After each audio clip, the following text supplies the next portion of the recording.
News channel থেকে আমি প্রজ্ঞা পারিজাত আছি এখন লিটিল ম্যাগাজিন মেলায় আব্দুর রহমান দাদার সাথে আলমগীর রহমান দাদার সাথে দাদা একটা কবিতা আমরা শুনবো। কবিতা খুব ভালো করেন।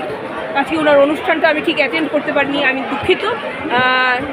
প্রেস কর্নারেই হয়েছে, কিন্তু আমি প্রেসের কাজ করতে করতেই ব্যস্ত থেকেছি, তার জন্য পারিনি। তাই একটা কবিতা শুনতে চাই দাদার পক্ষে। শুভ সময়, শেষ লগ্ন, কলকাতা আন্তর্জাতিক বইমেলা। ব্যথা তো দু প্রকারের আছে। অপ্রকাশিত কাব্যগ্রন্থের একটা ব্যথা, আর বিদায় দিতে হচ্ছে বইমেলাকে আর এক ব্যথা। তবুও সব কিছু বোধহয় ভোলাতে পারে কবিতা, ভুলতে সাহায্য করে, ভুলতে হয়তো না ভুলেও ভোলার চেষ্টা। ছোট্ট একটা কবিতা, স্বরচিত কবিতা। আমি আলমগীর রহমান, খিদিরপুরে থাকি। এখন বর্তমান কলকাতা বইমেলা লিটিল ম্যাগাজিন আমার এই কাব্যগ্রন্থ এই প্রজন্মের সিলেবাসে নেই। কাব্যগ্রন্থের প্রকাশক নতুন গতির 14 নম্বর টেবিলে। আমার সামনে আছেন প্রজ্ঞা পারিজাত, তিনি যথেষ্ট আমাকে সম্মান সমীহ করেন, ভালো লাগে। কবিতার নাম অস্তিত্বের টানে। আদৌ কি গা বাঁচিয়ে বেঁচে যেতে পারবো? যদিও বা পারি, জীবন তরি কি উজানে ভাসবে নাকি ভাটার টানে বইবে?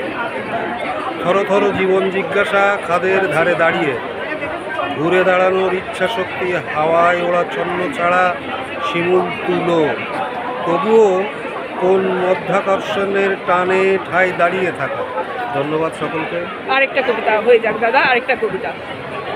শেষ বেলায় লিটিল ম্যাগাজিনে সামনে থেকে বই মেলায় আমরা আলমগীর রহমান দাদার আরেকটা কবিতা শুনে নেব। কবিতাই জীবন, কবিতা মানুষের দুঃখ ভোলাতে পারে, কবিতাই সব পুস্তক। হ্যাঁ, স্টল নাম্বার 14, টেবিল নাম্বার। হ্যাঁ 14, হ্যাঁ 14। আজকেই তো শেষ দিন 14 টেবিলের, আর কি বলবো। বিশেষ অনুরোধে আর একটা কবিতা, ছোট্ট কবিতা। কবিতার নাম দুঃসময়ের মাছ। হ্যাঁ। স্রোতপৃষ্ঠে জেগে ওঠা মাছ আবার ডুবে গিয়ে স্বপ্ন দেখে। স্রোতপৃষ্ঠে জেগে ওঠা মাছ আবার ডুবে গিয়ে স্বপ্ন দেখে।